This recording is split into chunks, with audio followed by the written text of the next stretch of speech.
कानपुर में आयोजित आज के इस रोजगार मेला, ऋण वितरण और युवाओं के लिए स्वामी विवेकानंद युवा सशक्तिकरण योजना के अंतर्गत टैबलेट और स्मार्टफोन वितरण के आज के इस कार्यक्रम में कानपुर की विकास की परियोजनाओं के लोकार्पण और शिलान्यास के लिए आयोजित आज के इस समारोह में उपस्थित प्रदेश सरकार में मंत्रिमंडल के मेरे वरिष्ठ सहयोगी, प्रदेश के वित्त मंत्री श्री सुरेश खन्ना जी, प्रदेश सरकार के मंत्रीगण श्री राकेश सचान जी,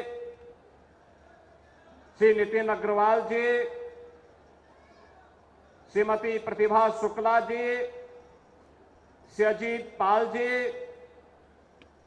माननीय सांसद श्री रमेश अवस्थी जी,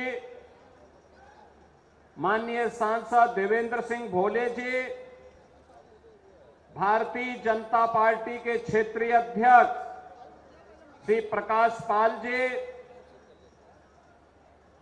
विधान परिषद सदस्य श्री सलिल बिश्नोई जी, मानवेंद्र सिंह जी, अरुण पाठक जी,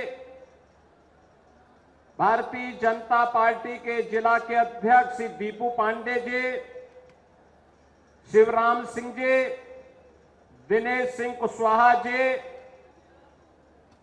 महापौर श्रीमती परिमला पांडे जी, जिला पंचायत अध्यक्ष श्रीमती स्वप्निल वरुण जी, माननीय विधायक गण श्रीमती नीलिमा कटियार जी, सुरेंद्र नैथानी जी, महेश त्रिवेदी जी, अभिजीत सिंह सांगा जी, राहुल बच्चा सोनकर जी, श्रीमती सरोज कुरील जी,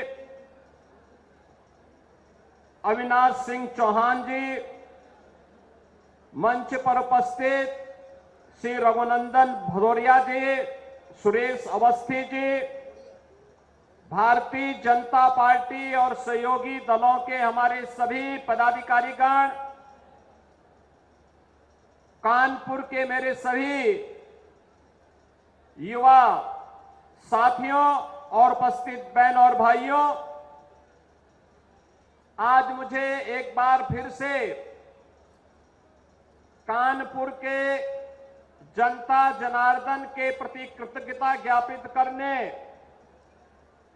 और यहां के युवाओं के लिए कुछ विशिष्ट योजनाओं के साथ आने का सौभाग्य प्राप्त हुआ है। आज के इस अवसर पर इन सभी योजनाओं की सौगात देते हुए मुझे अत्यंत आनंद की अनुभूति हो रही है। इस अवसर पर मैं सबसे पहले कानपुर वासियों का हृदय से आभार व्यक्त करता हूं कि अभी हाल ही में संपन्न लोकसभा चुनाव में आपने भारतीय जनता पार्टी के प्रत्याशी श्री रमेश अवस्थी और श्री देवेंद्र सिंह भोले जी को विजयी बना के भेजा।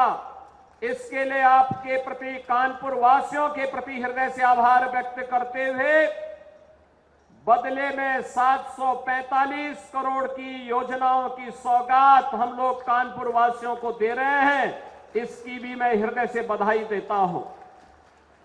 बहनों और भाइयों, आज नौजवानों के सपनों को उड़ान देने के लिए जहां रोजगार की एक बड़ी योजना को लेकर के 50 कंपनियों के द्वारा एक साथ 1000 से अधिक नौजवानों को रोजगार वितरण के इस कार्यक्रम के साथ जोड़ने के लिए हम लोग यहां पर आए हैं, वहीं सैकड़ों उद्यमियों को लोन देने के लिए भी आज यहां लोन मेला भी लगा है।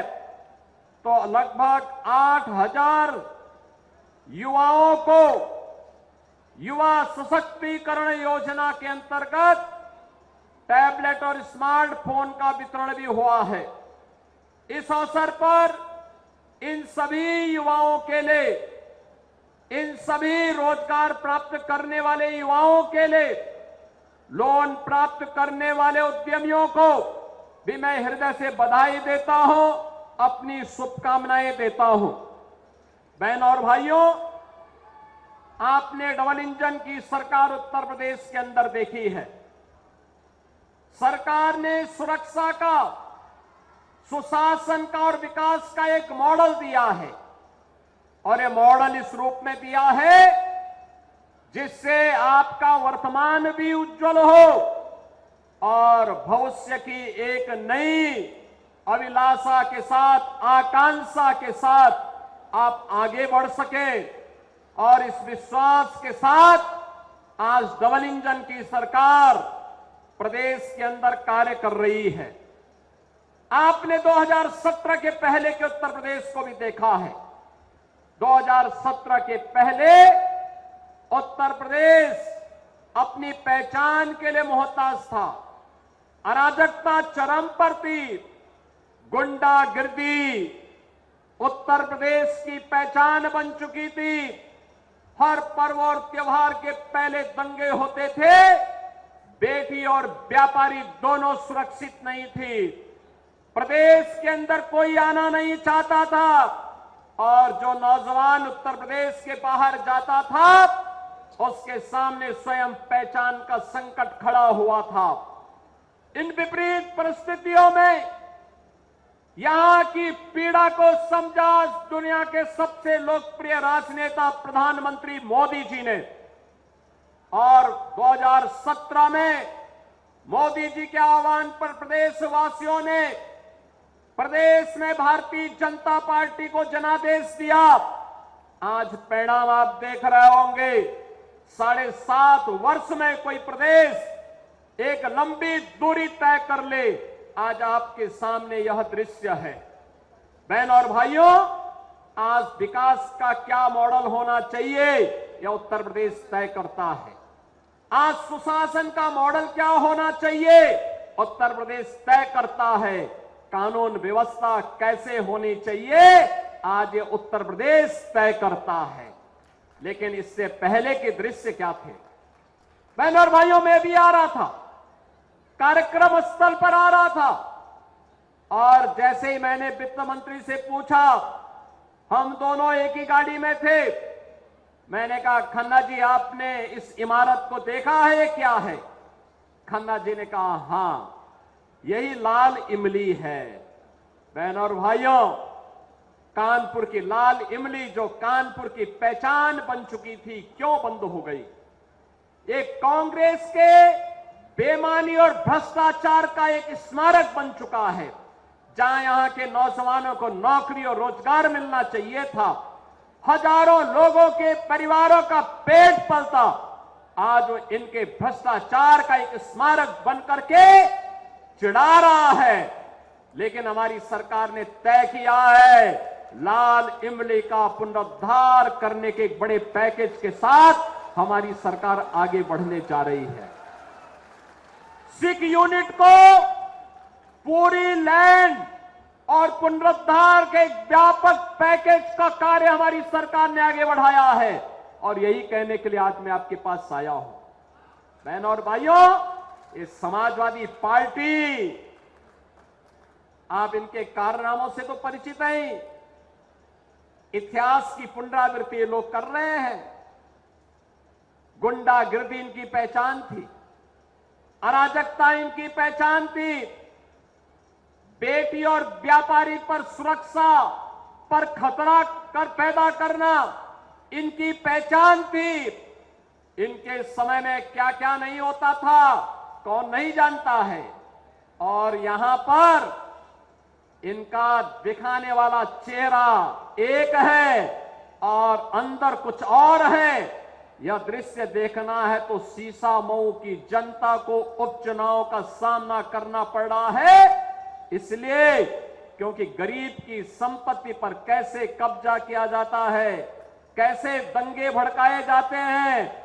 दंगे भी उस दिन भड़काने का साजिश होता है जिस दिन महामहिम राष्ट्रपति जो इसी माटी के सपूत हैं, वे जब कानपुर की धरती पर आए थे, उस दिन कांग्रेस समाजवादी पार्टी का विधायक इसी सीसा मऊ को, कानपुर को दंगों की आग में झोंकने का साजिश रचता है। बहनों और भाइयों, आज वो अपने कृत्यों का सजा भुगत रहा है।